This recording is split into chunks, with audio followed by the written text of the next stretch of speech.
Medline is on a mission to erase caudries with our industry-leading drain bags, leg bags, and urine meters.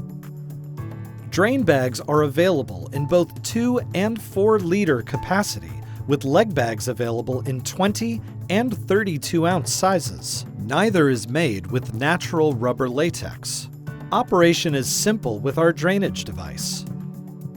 For drain bags equipped with a metal clamp, simply remove the device from the housing. Carefully aim the drainage port and release the clamp. Once empty, close the clamp and place it back in the housing.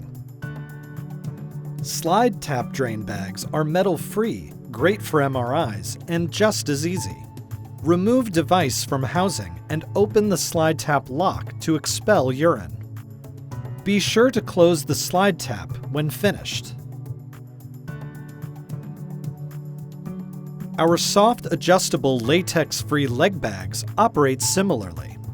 Open the slide tap lock to expel urine and close when finished. Leg bags and urine meters equipped with a bottom twist valve can be emptied by unscrewing the valve. Tighten to close. When installing a drain bag, make sure to use a bed sheet clamp to secure tubing and prevent pulled or kinked lines. 2 prongs are included to secure the bag to the bed rails. Make sure to mount the bag below the patient's bladder for proper urine flow.